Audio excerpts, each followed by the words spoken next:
Math 0324. We're now in the second week of the semester, Monday, July 25th, if you don't count that first little 2-day week. So this is our second week of working on material. And in my math lab, there is only 5 assignments this week. So last week we did these 7. And then there was a quiz over that. Now this week there's only 5 and a quiz. So we're gonna do these first 2 today, the next 2 on Tuesday, and this last one's the longest one, so we'll save that for last for Wednesday. And then you can do the quiz at any time in this class. The test and the other class is only available on Thursdays and Fridays. But if you finish all this Wednesday and wanna knock the quiz out of the way, or even you're ahead of the videos, that's fine.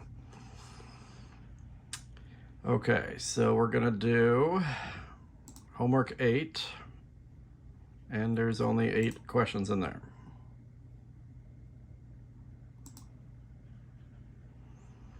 Okay, don't need to see that. Okay, so use the properties of real numbers to simplify the expression 4d plus d.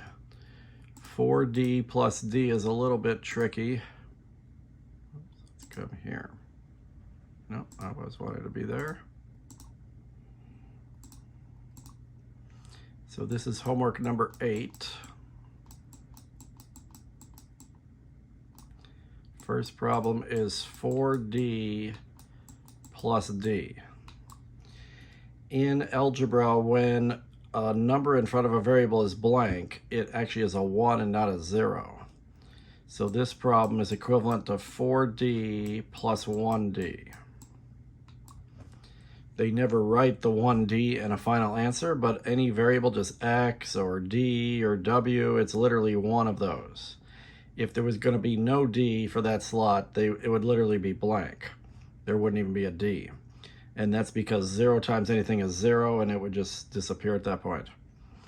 So 4d plus 1d, this works like what we did last week. The rules here for variables is the same as they are for fractions. So in fractions last week, we would have had 4 over 7 plus 1 over 7, for example. I just made that up, but the over 7 is very much like the d here. So if you're going to add or subtract variables, you have to have a common denominator, just like in denominators. You have to have what they call like terms. If one of them's a d and the other one's a b, then you can't add them. If one's a d and the other one's d squared, they don't add. The variable has to be totally identical, just like denominators have to be totally identical. And then the same rule that we did last week, you only add 4 plus 1 when you're adding fractions.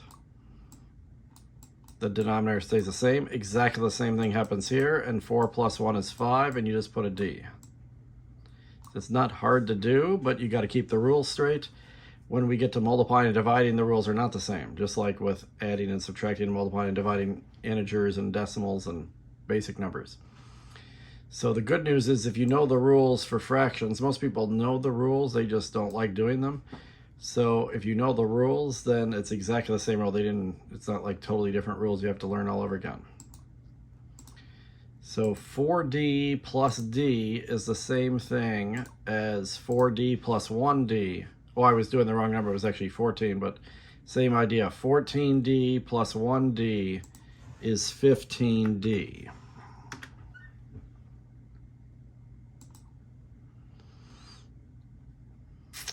But if it was 14d times d or times 1d, then we're going to get another rule for that later. So you're just combining like terms. So use the properties of real numbers to simplify the expression. I have a negative 17x plus a 19g. The variables are not the same. And unlike fractions, where if you just have numbers in the denominator, you can multiply each one by something to try to make them the same, there's no way to make an x or a g look like the other one. So literally, the expression cannot be simplified. You can't add or subtract unless you have what they call like terms, exactly the same variable with the same exponents. So sometimes the point of this problem is sometimes students will get one of these and they'll just go ahead and add it anyway, and they'll put 2xg or something like that, which is what would happen with multiplying, but it doesn't work with adding or subtracting. They're just getting some of the rules mixed up. So 16x minus 11x, they're doing a little bit more here than you would have to do, but literally, since they both have an x, they do have like terms. So it's kind of like you pull that out right there. And then the remaining part, 16 minus 11, is done. So we're going to do 16 minus 11, that's 5, and then you just bring the x along. Just like in fractions, you recognize you have a common denominator, and then you only worry about the top of the fraction. Once you realize you have like terms, you just worry about the numbers in front. 16 minus 11 is 5, and that is 5x for a final answer then. And you don't have to do it this slow when you're doing problems, but that's what's actually happening. Then you can have multiple terms that all go together. So there's a negative 3k plus a 5k minus a 9 and plus another 4k. As long as you don't change the positives and negatives, you can reorder these things and put stuff that goes together better together. So this was problem number 4. Negative 3k, that one's got a k, plus 5k, minus 9 plus 4k. There's 4 terms. Terms are separated by pluses and minuses. So if you circle your pluses and minuses, we've got a negative 3k, that's one term. A 5k is another one, a 9 is another one, and a 4k is a fourth one. And as long as I keep the negative on the 3 and the 9 and keep the positive on 5 and 4, then you can rearrange these. So I could put positive 5k first if I want to. You don't have to, but this just organizes it a little better. Plus 4k. I put the 2 positive ones together first because that's the easiest thing to do. Minus 3k. Minus 9. So the 5 and the 4 are still positive, the 3 and the 9 are still negative. Then it's okay to do that. So then I can do 5k plus 4k is 9k.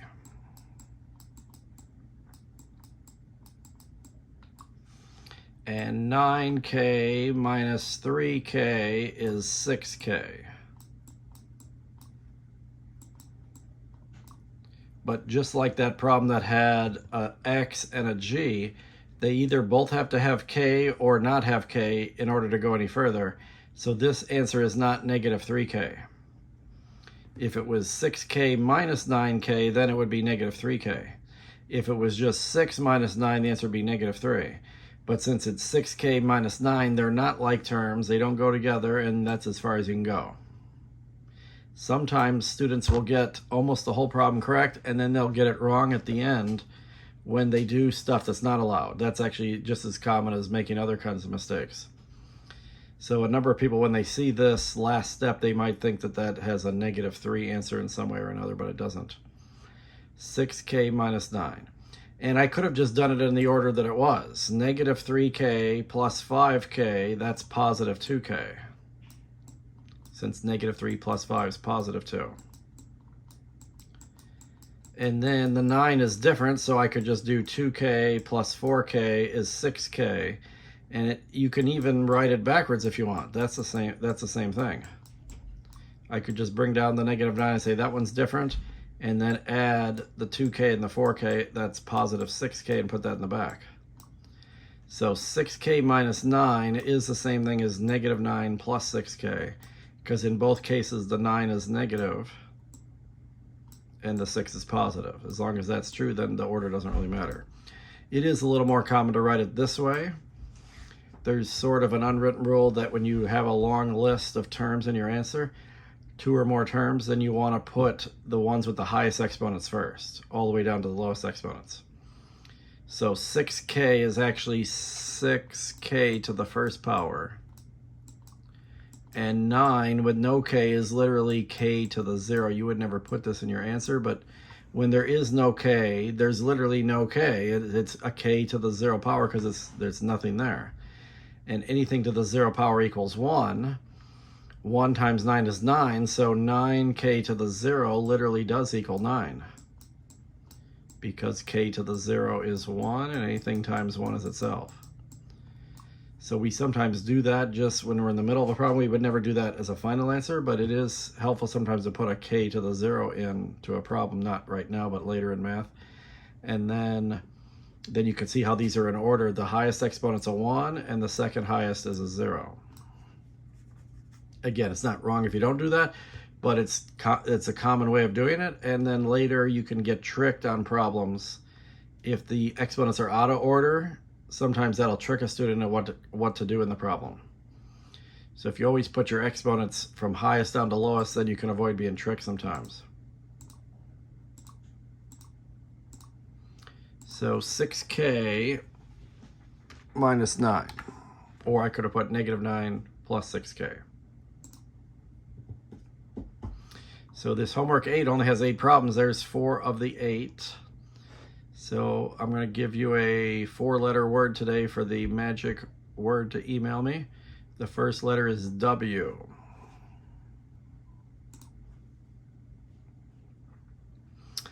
This you're probably familiar with what to do first. Most students, when they see this, know what to do. -6 parenthesis q plus 3 minus 8 parenthesis q minus 7. If you go back to what we did last week, we spent time doing the order of operations. And in the order of operations, the first step is to do parentheses. But only if you can. If I look at that parenthesis right there, q plus 3, that doesn't go together. It's just like the ending of the previous problem. Q plus 3 is not 3q, because one has a q and one doesn't. And same thing with the q minus 7 in the other parenthesis. So if we could do parentheses, we would, but we can't. So there's a nice property in math that most people have heard of before called the distributive property. Anytime you have a quantity out here in front, some single thing, times 2 or more things in a parenthesis, then you do that to both parts. People even draw these 2 lines pointing at which one. So -6 times q is literally -6q. That's what's nice about multiplying, is you don't have to have like terms. You can put them together even if they are different. It's only adding and subtracting that's more restrictive. -6 times 3, we did that last week too. That's -18. And now keep going. Here it's helpful if you take the negative with you, just like I did on that one. -8 times q is -8q. -8 times -7 is positive 56. Then I can rearrange the terms as long as I keep their positives and negatives the same. So right now I haven't changed anything. -6q minus 8q minus 18 plus 56. That way I get the like ones together. These two combine together and these two combine together because the first two have a q and the last two don't have a q. And then you do what we did last week. If you're doing a -6 and a -8, that's when you add them and keep the sign. -6 and -8 is -14 for the q. And the q is like a common denominator, it doesn't change. -18 and positive 56, that's when you subtract the values, since one's positive, one's negative. And then because the bigger looking one's positive, the answer will be positive. So I can borrow from this 5 and put a 4. 16 minus 8 is 8. 4 minus 1 is 3. And that's positive, so positive 38. And I've got the q first and the regular number last. That way it's in order from highest exponent down to lowest. But it would be equivalent to put 38 minus 14q. Since the 38's positive and the 14's negative, that's fine. In fact, I'll do that on purpose here just to show you it doesn't matter. 38 minus 14q. But if I was doing this myself, I would just put it in as -14q plus 38 like I did on the last problem.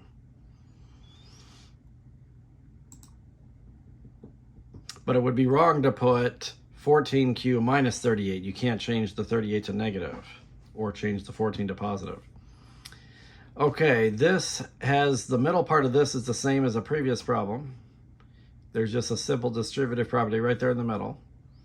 They tacked on an extra term that'll just combine with some others. So that one's pretty much done already.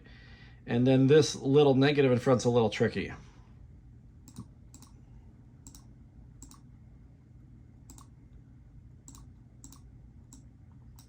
So I've got negative parenthesis 2q plus 2 plus 3 parenthesis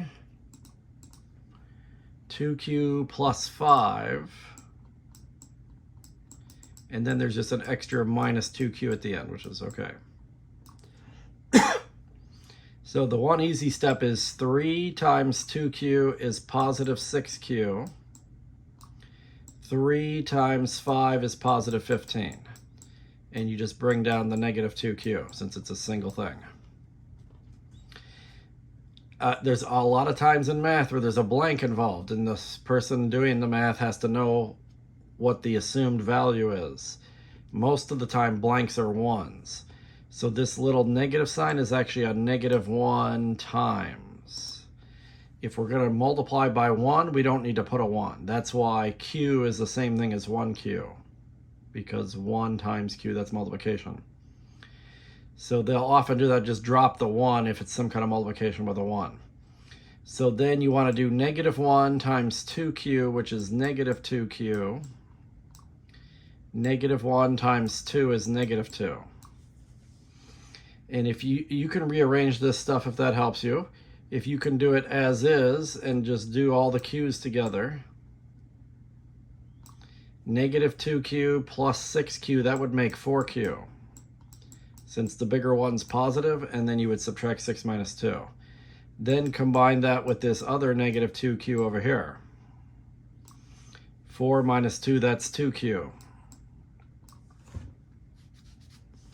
And then for the numbers, I've got a negative 2 and a positive 15, so that's when you subtract them with the bigger one first. And since the bigger looking one is positive, then this answer is positive.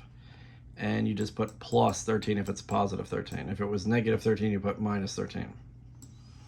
So I can either write 2q plus 13 for the answer, or the other way around, 13 plus 2q. But this would be preferred to have 2q plus 13. They would count it right, though, if you put 13 plus 2q.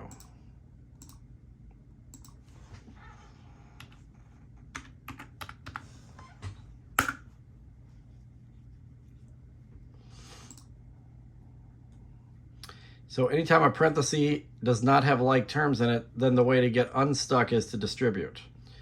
So we have an extra 8 out front, then plus 3 times this parenthesis where I can't subtract that. 2z doesn't subtract with 7. Minus 3, then there's another parenthesis, 4z plus 4. That doesn't combine together. And then a separate minus 6 at the end. So you can have extra terms outside of these parentheses that either have variables or not. On the previous question, there was an extra negative 2q at the end. It could have just been negative 2. Just like this problem's got a negative 6 at the end and even an extra plus 8 at the start. So just kind of ignore those for a minute until you're done with your distributive property. So there's an 8 out front. We'll work with that at the end. 8 plus 3 times 2z minus 7 minus 3 times 4z plus 4, and then an extra minus 6 at the end. So just bring down the 8. Positive 3 times 2z is positive 6z. Positive 3 times negative 7 is negative 21. There's the distributive property. And when you do it on the second one, take the negative with you. Don't just bring the negative down. Negative 3 times 4z is negative 12z. This is the part right here. Negative 3 times positive 4 is negative 12. That's something we did last week. But missing this negative right here is a very common mistake. Some people just bring this negative down and then they try to do 3 times each of these things. And they think they're doing 3 times 4 and they'll put a positive 12 right there. I see that mistake even in calculus sometimes. Just one little sign mistake and it throws everything else off after you do that. Bring down the -6. So there's only 2 terms that have a z in them. There's a 6z and there's this -12z. So then we do what we did last week and we say what's 6 plus -12 or 6 minus 12. When there's one of each, you subtract them with the bigger one first. And then the bigger looking one is negative, so this answer is negative. And then they both have z, so I just slap a z on the end of it, -6z. And then we need to start adding the numbers 8 and -21. So one's positive, one's negative, subtract them. That's 13. The bigger looking one's negative, so -13. Now combine that with a -12. Well, when you do a -12 and a -13, then you add those together and keep the negative. And same thing with the -6. I'm going to do a 25 plus a 6 just to see what the value is, 31. They're both negative, so this answer is negative. So final answer is -6z minus 31. Or I could put -31 minus 6z if I want to. But I'll keep it in order, -6z minus 31.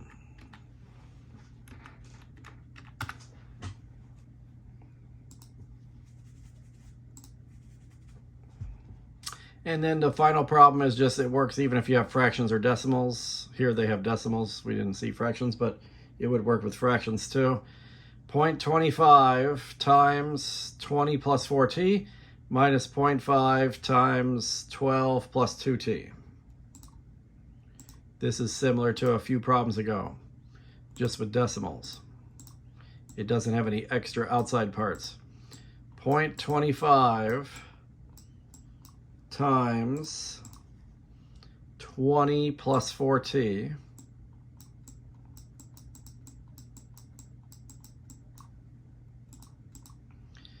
minus 0.5, which is the same thing as minus a half, 12 plus 2t.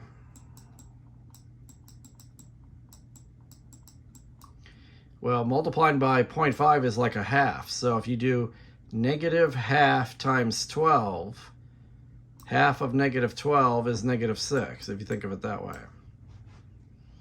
And half of -2 is -1, so that would just be -1t or just -t.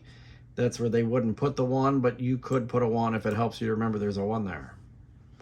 Until the final answer, then you can drop the 1 at the end. For 0.25, what you could do is do 0.25 times 20. If you multiply a number that ends with 0, you just bring the 0 down. 2 times 5 is 10. 2 times 2 is 4, plus 1 is 5. And then you count how many decimal places are in the problem. There's 1, 2 decimals here, so 1, 2 right there from the back. So 0.25 times 20 is 5.00, just 5. You could also just do it on a calculator and say, what's 0.25 times 20? It's 5. And that's positive times positive, so +5, positive times positive, this is positive. 0.25 times 4 turns out to be 1t. 0.25 times 4 is 1. Because 0.25 is 1/4. 1/4 times 4, the 4's cancel, that equals 1. So then I have these like terms, the 1t can combine with the -1t. And the 5 minus 6 can combine together. But 1t and -1t, 1 minus 1 is 0. That actually makes 0t. But 0 times anything is 0. And I already told you this, that if you have 0t, you're not going to see anything. It'll just end up disappearing. 5 minus 6, that's when you subtract with the bigger one first. And then the bigger looking one determines the final sign, that's -1. 0 plus or minus anything is the anything. So it just disappears. You wouldn't put it in the answer. So if you don't have a t, you can put 0t. I told you that earlier, that, and even with the exponent too, the exponent can be 0 if it's not there. So this happens sometimes where the variable parts cancel out. 1t cancels, some people just say it cancels. 1t cancels -1t. It cancels because it adds up to 0 actually. So you don't have to get a t in every answer. If there's t's in the original problem, they might disappear. The whole answer is -1. Whoops, and click the box, -1. Okay, so I have 100% now up here on homework 8. I got 8 out of 8 points. So I can save this. And this will be probably the shortest video so far of the semester, because we're halfway done already. So all 8 of these are done. Click the assignments tab. And homework 8, combining like terms. If I click this C score, it's 100 now. So your second letter of the day for the magic word is the letter A. A is an apple. So homework 9 is the other half of today's assignment, and then tomorrow we'll pick up with homework 10. Homework 9 is solving linear equations. I think there's only 8 problems here. Yeah, this one also has 8.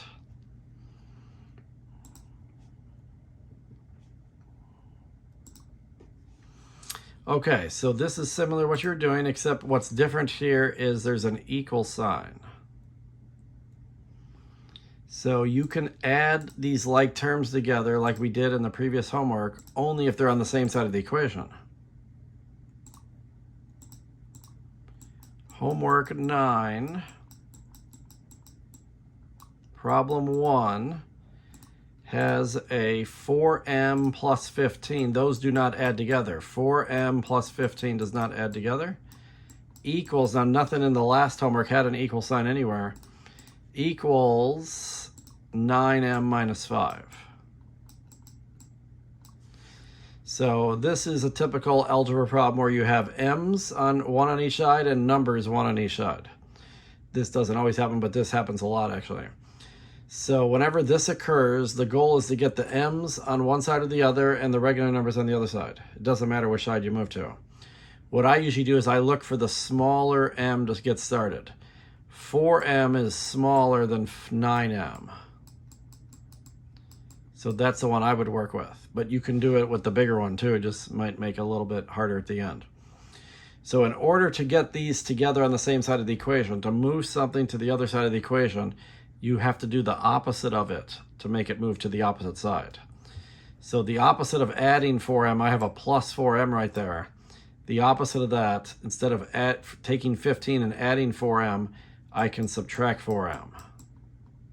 As long as you do it to both sides of the equation. The equation is like a teeter-totter or a balance beam. If I take 4 pounds away from this side, I would have to take 4 pounds away from that side to make them still in balance. And if I'm doing variables, I have to have the like terms, like the common denominator. So I can subtract 4m because then this part right here is exactly what happened on number 8 of the last homework. 4m minus 4m cancels out. It literally adds up to 0m, which will disappear eventually. So most people just get used to saying, okay, it cancels out. So I'm left with this positive 15 here. And if you just have a single thing, you don't have to write a plus sign. If it's blank, it's understood to be plus. So that's positive 15. There's this minus 5 at the end. And then I can combine these like terms. Now that they're on the same side of the equation, they combine. And I just do what we did in the last section. 9m minus 4m is 5m. So now that I've chosen to move the m's to the right side of the equation, the regular numbers have to go to the left side. So now I'm going to do the opposite of this -5 and do +5 on each side of the equation. When you want to move something to the other side, you have to do the opposite. If you have two things already on the same side, then you just combine them. 15 plus 5 combines together to make 20. And then the ultimate goal in algebra is to solve for the variable. I want the answer to be m equals something. So I need to get rid of this 5 right here, which 5m means 5 times m. The opposite of multiplying 5, if I want to get rid of it, is dividing by 5. 5 divided by 5 makes 1m, which is the same thing as m. That's the goal, is to get 1m, and then just drop the 1. 20 divided by 5 is 4. And you can flip-flop an equation. It doesn't matter if I write 4 equals m or m equals 4. Those are the same. And in fact, in the homework, they may already have m equals blank. Maybe they're waiting just for you to put a number there. So m equals 4. What the 4 represents, it's the only number in the entire number system. See how they already have the m equals? 4 is the only number. You can try any other number you want, and there's an infinite number of numbers to check. 4 is the only number you can plug in for m on both sides of the equation, and the two sides will equal each other. Because 4 times 4 is 16. 16 plus 15, this side of the equation is 31 when I plug a 4 in. If I plug 4 here, does it make 31? 9 times 4 is 36. 36 minus 5 is 31. 31 equals 31, then you know you did it right. So you can even check these kind of problems by plugging your answer back into the original problem. If I plug 1 in, 4 times 1 is 4. 4 plus 15 is 19. But if I plug a 1 over here, 9 times 1 is 9. 9 minus 5 is 4. 19 is not equal to 4. No matter what you plug in other than 4, the two sides are never going to equal each other. So that's why 4 is such a special answer. Okay, solve for x. Now we'll start doing some things we did in the previous homework. There's a distributive property right here, and another one over there, and there's this extra 17 that'll make like terms.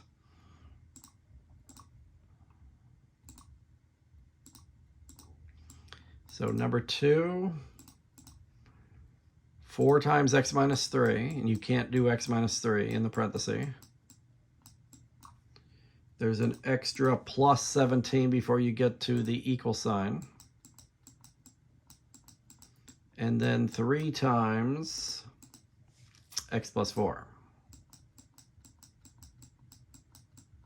So I'm going to distribute and get 4x minus 12. Bring down the plus 17. Distribute one more time. 3x plus 12. On the right side, 3x and 12 are not like terms. You can't add them together. That's kind of stuck. 4x does not combine with either 12 or 17. But since the negative 12 and the 17 are on the same side of the equation, you can go ahead and combine them right now. You don't have to do the opposite when they're on the same side. So that's like last homework. So negative 12 and positive 17, there's one of each. You want to subtract them with the bigger one first. The bigger looking one is positive, so positive 5. That's what's different about number 2 compared to number 1. Now we're exactly where number 1 was. Now we have 1x and one number on each side. Now we're exactly where number 1 started. So I look for the smaller x. 3x is the smaller one. Do the opposite of that and subtract 3x from each side.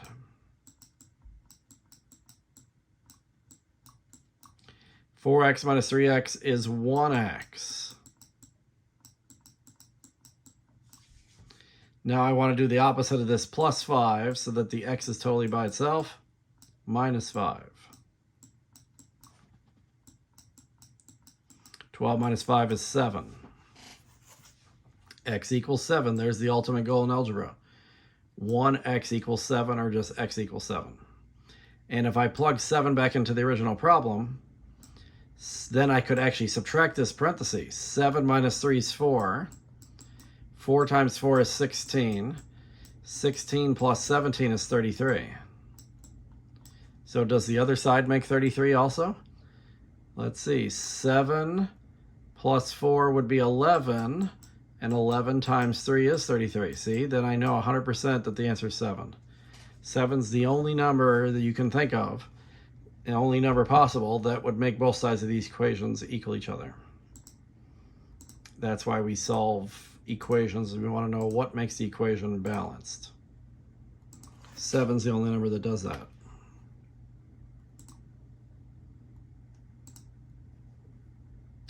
Okay, now fractions.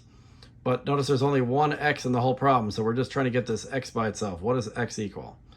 X over 6 plus 1 over 2 equals 5 over 12. Many students see fractions and they freak out and run away and they don't even try the problem. In fact, I used to teach at the high school level. One year, all the math teachers dressed up as fractions for Halloween because fractions scare people. We all got t-shirts with various types of fractions on them and the shirts were orange and we wore black pants just to be in Halloween colors. If you fear fractions, think of this for a second. What if there was no denominator? No denominators? What if you just had x plus 1 equals 5? Just ignore the denominators for a second. I'll bet you could tell me what to do. You would probably say, okay, the x is almost by itself. There's a plus 1 next to it. So I need to do the opposite of that if I'm going to move this 1 to the other side of the equation. And x would equal 4. Yes, that's a lot easier than what we're about to do. But the steps are the same. If you want to get rid of a plus 1, you have to minus 1 to both sides. This is a plus 1/2. So it may be hard to do it, but it should be easy to say what to do. What I need to do is minus 1/2. And then this would cancel out if you want to do it this way. This is possible. The only issue is then you would need a common denominator here and here. But we did that last week. You could multiply this one by 6 over 6 and make that happen. So this is a possible way to do the problem. Here's an even easier way. If you really don't like fractions, here's an easier way to not even have to deal with fractions much. If you know what's the common denominator out of 6, 2, and 12, remember how I showed getting common numbers first last week by listing multiples? 6, 12, well there's 12 already. It keeps going, but I don't need to keep going if I get one that's common. 12, 12. Could we make 2 become a 12? 2, 4, 6, 8, 10, 12. Yeah, 12 is the common denominator. 12 is the least common denominator. All these numbers can be turned into 12s. So rather than making all the denominators 12, if you have an equation, see before we didn't have equations. We didn't do this last week because we didn't have equations. But if you have an equation, you could do the same thing to both sides of the equation. So if you multiply by the least common denominator, or even any common denominator, to both sides of the equation, you won't have fractions anymore. So a lot of people like to do this, and this is distributive property there, and then I have to do it to the other side. When you're doing a number times a fraction, you can either multiply first and divide second, or divide first and multiply second. You can either do 12 times x divided by 6. 12x divided by 6 is 2x, because 12 divided by 6 is 2. Or you can divide first. 12 divided by 6 is 2, and then times x is 2x. Half of 12 is 6. But you're literally doing 12 divided by 2 is 6, times 1 is 6. And this 12 cancels that 12, leaving just a 5. Now it's almost as easy as this version. Subtract 6. These are not always going to come out evenly.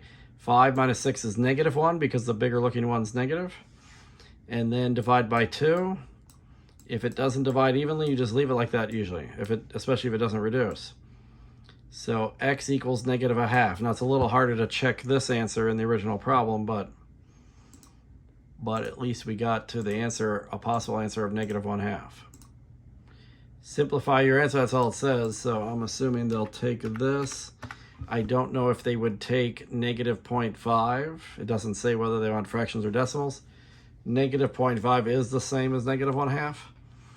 Would they take an unreduced fraction like negative 2/4? I don't know. But that's you could try that if you want to. Okay, now we're away from the fractions at least. Okay, 6 minus 4x equals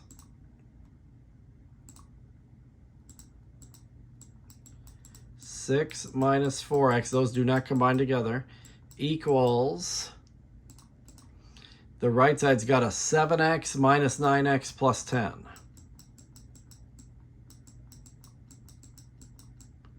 On the right side of the equation, there are two x values. Those can combine together. Those are like terms. They're on the same side of the equation, so I don't have to do the opposite. I can just combine them.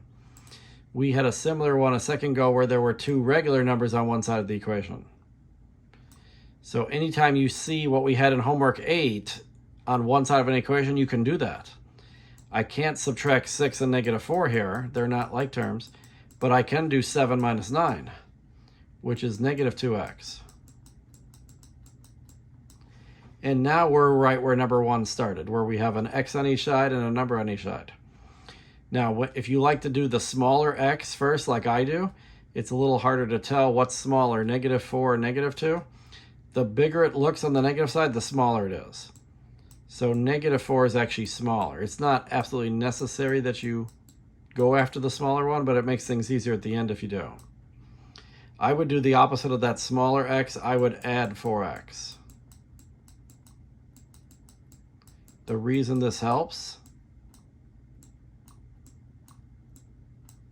is that this will come out positive if you do that. If it comes out negative, it's not wrong. It's just you're going to have an extra step at the end, and some people mess it up. So if you don't want to be messed up with negatives, that's the best strategy, is add or subtract the smaller x, whatever is the opposite of what's there. So negative 2x plus 4x, we're adding a positive and a negative. The bigger looking one's positive. So 4 minus 2 is 2, that's 2x.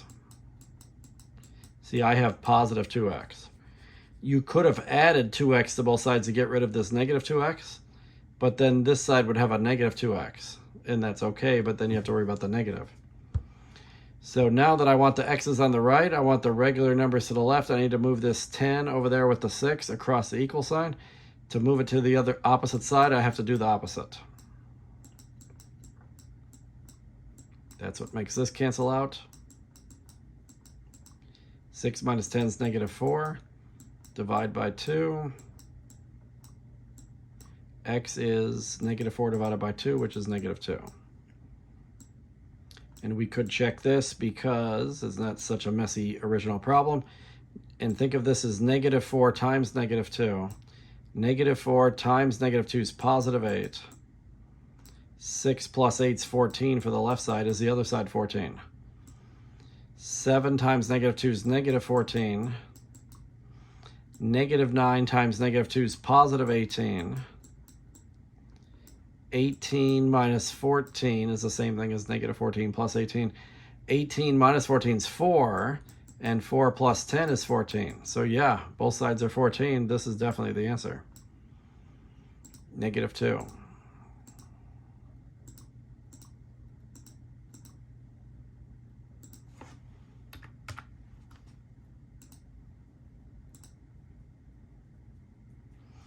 Okay, so we're halfway done with this homework. Here comes the third letter of the day. It's the letter T as in Thomas. Okay, got 4 problems left. We're on number 5. 5x plus 24 times the parenthesis x minus 4 equals 223. Now they're starting to throw some larger numbers at us.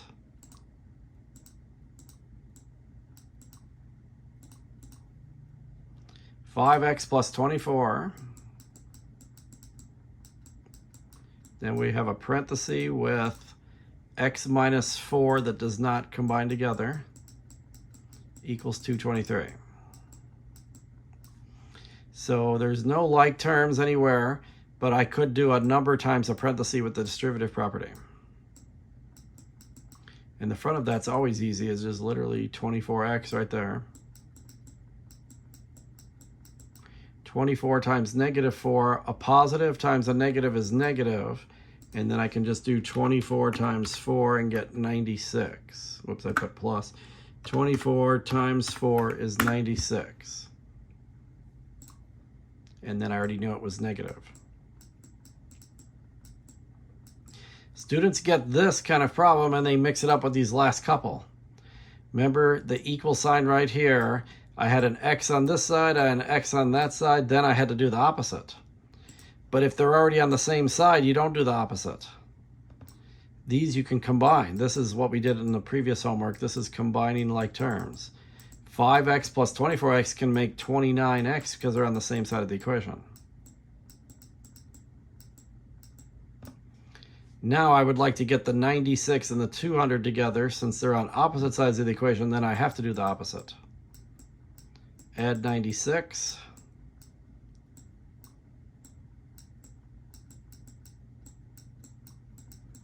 This should be 319. 223 plus 96 is 319. Divide by 29. We'll see if it comes out evenly or not. Divide by 29. Yeah, it's exactly 11. And if it wasn't, we would maybe just leave it that way, especially if it's that large. X equals 11. Now, this side's already 223. I could plug 11 in. It would be hard to tell, but if you plugged 11 in, would you get 223 for the other side too? 5 times 11 is 55. 11 minus 4 is 7. So what's 24 times 7? Plus 55. Is it 223? Yes, it is. So then I'm 100% sure the answer is x equals 11. So the good thing about equations is you can double check answers. So if you don't have an equation, you can't do that, but we weren't able to do that in homework 8 because there was no equal signs. Equations are a lot better than expressions to work with, even though sometimes they get hard, but okay, here's the dreaded fractions again, although at least they're all real small fractions. Two of them are already alike too. X over 3 minus x over 4 equals 5 over 4.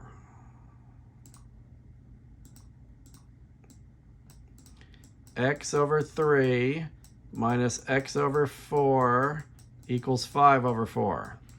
I would figure out what's the least common denominator of 3 and 4.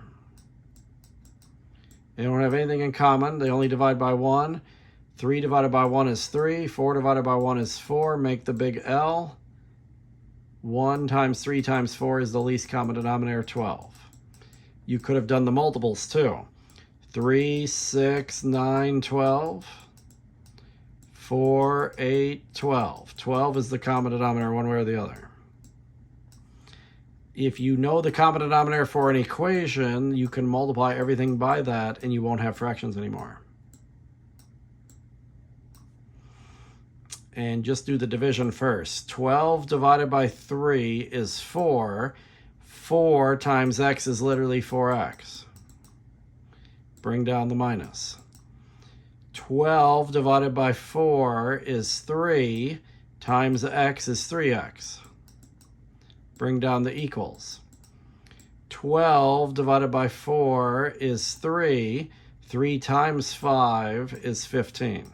That's how I do them. I divide the bottom first and then multiply to the top. It's easier. You can do it all in your head. The numbers stay smaller. I could have done 12 times 5 and got 60. 60 divided by 4 is 15, but that's harder to do because you're working with larger numbers. It's easier to divide first. As long as there's no addition or subtraction, you can do that. And notice we got something nice here, 4x minus 3x, and they're all on the same side of the equation. Then you don't have to do the opposite. So 4x minus 3x is 1x, or just x. The answer is 15. So again, this is hard to check, but apparently 15 divided by 3 minus 15 divided by 4, apparently that equals 5 over 4. Not that it's easy to check that, but if you wanted to, you could, if you wanted to spend the time doing that. I'll just put it in and see if they say it's 15 or not.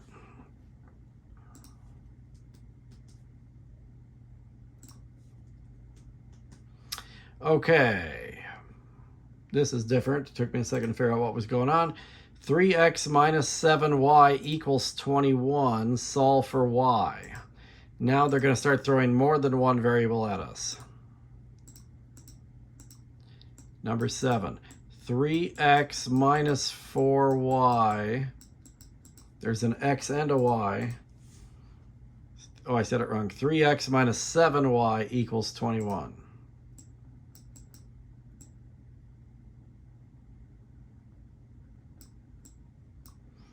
So you cannot get an answer when there's more than one variable. We would need to be told a value of one of them or have more stuff given to us. But the point of this is to solve for y. We're going to be doing this next time too. Tomorrow's video is going to have a lot more of these. It helps so much in algebra to solve an equation for y whenever there's an x and a y at the same time. So even though I can't subtract 3x minus 7y because they're not like terms, there's an equals here. So I could move the 3x to the other side as long as I do the opposite. So minus 3x. This has no effect on the negative. Some people drop their negative at that point, but nothing's happened to it yet. So negative 7y. And then this is kind of what we were doing today, is that you can't do anything to that. I can't do 21 minus 3x. One's got an x, one doesn't. So then I'm going to put it with the higher exponent first. 3x to the first plus 21 to the x to the 0. And then all we need to do is get rid of this times negative 7 attached to the y. So divide everything by negative 7. Sometimes it divides evenly, sometimes it doesn't. We don't really care how messy it gets as long as we can get the y by itself. That's the ultimate goal here. So you can divide this in theory, even though there's an x there, because division doesn't need common denominators or like terms. So negative 3 divided by negative 7, 3 and 7 don't divide, they're both prime numbers, but we should say that 2 negatives is a positive. 2 negatives in division or multiplication, you need to make that a positive. And then this one actually does divide evenly. 21 divided by negative 7 is negative 3. This is the answer to number 7, and this is a prelude to tomorrow. We're going to do this all the time tomorrow. This is the most famous format in all of algebra. Y, maybe you know this equation, y equals mx plus b. It's the most famous equation in algebra. That's going to be our goal on a whole homework tomorrow, is to make things look like that. So the reason they threw this here is you're really still doing what we've been doing the whole homework, except there's a second variable there. So then we're going to end up with 2 variables in the answer. We can't get it down to a single number. And we don't really need to if we're doing something else here. We want to make it match up to this famous equation tomorrow. So it actually is good when the number in front of x is a fraction. This actually came out how we actually like it. Many students don't like those fractions, but they're actually more helpful in this format. Notice they already have the y equals there. If they didn't, I would have to put it, but they already have it. So 3/7 x minus, what was it? It was 21 divided by negative 7 minus 3. I think that's what I had. Whenever I come back to this screen, I can't see the whiteboard anymore. We're going to do this a whole lot more tomorrow. And then this is also very common in science classes too. And science teachers complain to us, math teachers, a lot that students can't move things around equations to get different variables by themselves. Because maybe you have like Albert Einstein came up with the famous equation E equals mc squared. E is energy, m is the mass of an object, and c is the speed of light. So the speed of light's a constant, so they know that already in science. So usually what you do is you say, okay, I have a rocket ship that weighs so many pounds, thousands, maybe 1,000,000 pounds or whatever. I know how heavy my rocket ship is. How much energy is it going to take to move that thing off the Earth? That's what scientists might do. But that's the one version of the problem, is where you know how much your item is that weighs, how much energy you're going to need. Another side of the coin is, what if you know how much energy you have available? And you want to say, okay, how much can we take up into outer space with us? We need to send a supply rocket up to the International Space Station. How much stuff can we squeeze in there? How much can it weigh if we know we have so much energy available? So the goal then is to try to get m by itself. If you can get m by itself, then you have an equation that tells you how much mass you can take with you. You don't always solve the equation for the part that's by itself already. Sometimes you do, but not always. So being able to manipulate things across an equal sign, even when there's multiple variables, is a nice skill to have in many real fields. So there's some made up equation, R equals, maybe this is made up, 8/5 m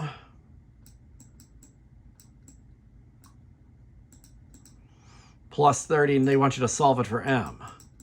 They want you to get the m by itself. So I can minus 30, because that's just an extra plus 30. Those will cancel. The goal is to get everything on the other side except for the m. So the opposite of, and actually when you do this, you're doing it the opposite of the order of operations. So normally adding and subtracting is last. When you're solving an equation, that's the first thing you do, the opposite. So you do the order in opposite order too. We cannot do r minus 30, and that's fine. We just literally write r minus 30. So students don't like these, and that's why science teachers have trouble getting them to do them. But the one nice thing is there's less work. I don't have to figure out what r minus 30 is, because it literally doesn't subtract. If I had like a 3r minus a 30r, I would have to do it. Or if I just had like a 3 minus 30, I'd have to do it. So there's actually less work to do here because of that. Now, if you just had an 8m, you would divide by 8. A times 8 and a divided by 8 would cancel. If you just had a divided by 5, you would multiply by 5. So the trick is, when you have an 8 over 5, you multiply by a 5 over 8. Those are what cancel each other out. The 8s cancel, the 5s cancel. Now I got m by itself. We don't really care how messy the other side gets. Scientists will work with it. They don't care how messy an equation is. Now, because there's two things here, technically this, even though there wasn't a parenthesis, you need to do that to both parts, because you're doing it times everything, and then it's like there's implied parentheses there. So 5/8 r, that's easy. It's exactly like it looks. The hard part is, what's 5/8 times 30? I already know it's going to be negative, but 5/8 times 30, a couple of ways you can do this. The easiest thing would be, if you have a calculator, just type it in and see if it comes out exactly. And if it doesn't, then we'll have to slow down. But I can type 5 divided by 8 times 30 and see if I get lucky and if it comes out exactly. No, it didn't.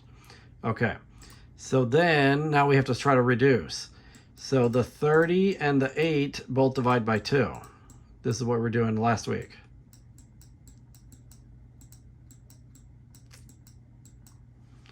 And 4 does not go into 15 or 5. So then we can't reduce anymore. So we just need 5 times 15 for the top. Remember, multiplying fractions, you don't need a common denominator. The top is 75. The bottom's 4 times 1, which is 4. So 5/8 r minus 75 over 4. I don't care how messy it is. But notice that 75 divided by 4 is also 18.75, which is what I got a second ago. But they usually don't like fractions mixed with decimals, so I wouldn't put 18.75 for that. 5/8 r. Oh, in fact, they have it. Okay, so I didn't even notice this was multiple choice, and they didn't even go as far as I did. They just left it like this, what I had before I did that last step. But these two, B and D, are wrong, because this implies that the 5/8 or the 8/5 only goes to the r. It wouldn't go to the 30 unless you put parentheses. And since that was on its own side first, and then I multiplied, when you multiply a side of equation by something, it goes to everything on that side of the equation. So you definitely need the parentheses for sure. And it was the opposite 5/8. Okay, now I have 100% on the second assignment for this week. Save that. Go back to assignments. I guess this video was about the same as the other. I thought maybe we'd be done a little earlier today, but it was about the same, roughly an hour each video so far. So 8 questions here. And if I go back to assignments, we have now completed Monday's examples. I've done everything in homework 8 and homework 9. I have 100 on both of those. So tomorrow, Tuesday, we're gonna do homework 10 and 11, and then Wednesday, maybe it seems short to just do one, but they got like 20-some problems in that homework. I don't know why it's so long. But I think each individual problem goes quicker. Okay, so the final letter of the day for the magic word, you can email me now, is another T. So email that word to me and you'll get credit for watching this video. And then I'll see you tomorrow for 2 more homeworks in 0342.